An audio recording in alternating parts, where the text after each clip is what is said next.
Apollo Phase 2 350X-Two amplifier. A little single tuber. If I remember correctly, these were made, or at least what I've read, is that these were made in the Midwest, in Chicago somewhere, or outside of Chicago, somewhere in Illinois. In relatively good condition. The graphics and everything on the front look really nice. The inside's clean. I'll show you that in a second. If you know where the thing was made, I'd kind of appreciate some information on that, if anybody knows. Also, if you need it, I have the original product sheet that kind of details all the other amplifiers they have. And I also have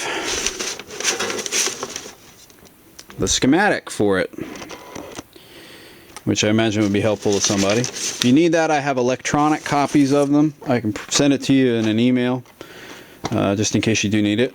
If anybody has one of these and they want to get it back up and running or what have you, or just to have the schematic, that's usually what I like to do, just at least have a copy of it. Case is in really good condition. You know, not a lot of paint chipped off or anything like that. Let's go ahead and take the cover off, see what it looks like inside.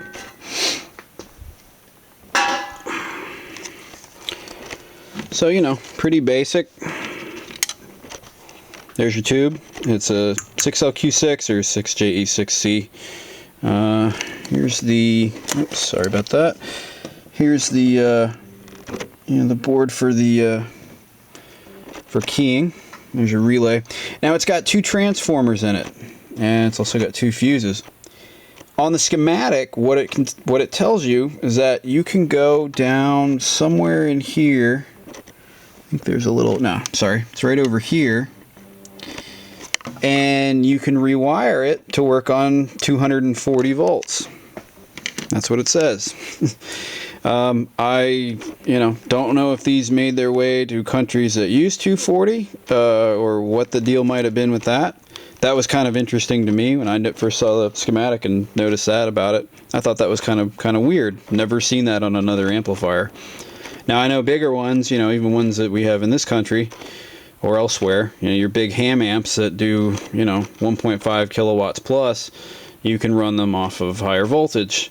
I don't know why you'd want to do that on this guy unless you live in a country where they run higher voltage. Not a lot to it. Like I said, it's still pretty clean inside. This tube is actually a replacement. I have the original back here. And as you can tell, and this guy still puts out a lot of power. If you can see that, how nice, and take this little label off here. It's nice and silver all around the top where the getters are.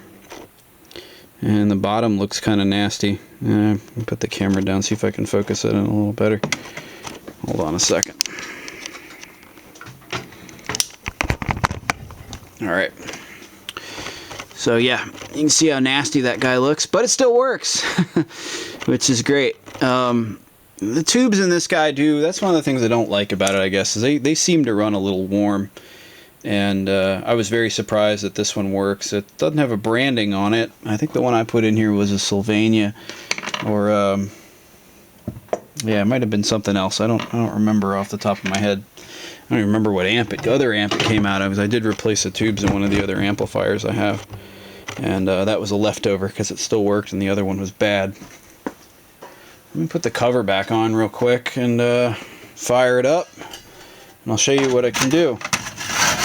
2 tubers are not screamers, you know, I know that. Everybody knows that.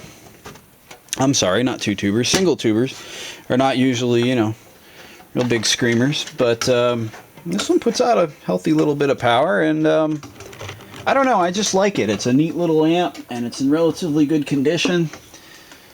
So let me put it on for you here. Click. Does like to hum. Light works.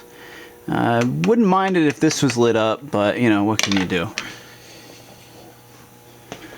Move over to the meter here so you can see the power coming out of it. I might have to tune this one up. I haven't worked with this one in a bit, so hang on a second. Give it a few seconds to warm up. Actually, if you're really curious,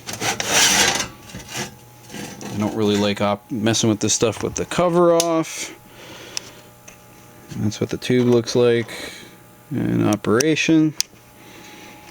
I have better lighting down here for you. You could probably see it better, but oh well. Put the cover on without shocking myself.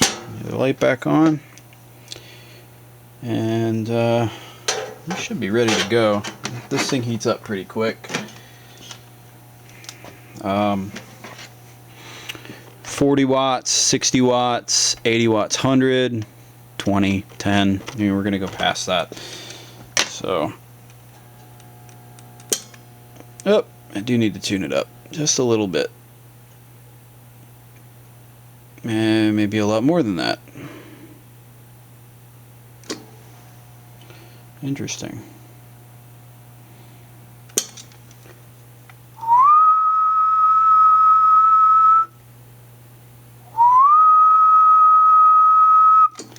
So about 40.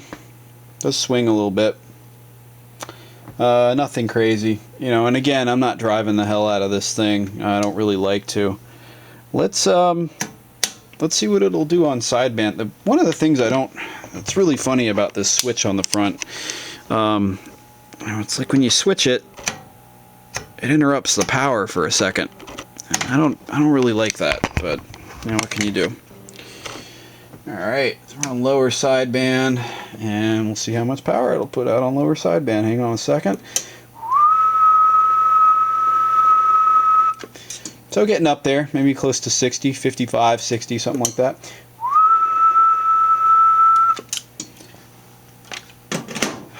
Alright, that's it. Apollo 350X-Two. Yeah, let me show you the back of it. I know I didn't do that yet, so I can do it without hurting myself and knocking a bunch of stuff off the table here. Relatively clean on the back, if I can get that focused in. There's your antenna, there's the fuses. They're both the same, both 3 amp. Of course, it's got a little warning on the back telling you not to operate it where you normally would operate it, as everybody knows. And yeah. So again, if you have any information on these, let me know. Just any history. That's, you know, just want to know for knowledge's sake. Or if you need that sheet that I showed in the beginning, you know, send me a message below, and I can get you an electronic copy.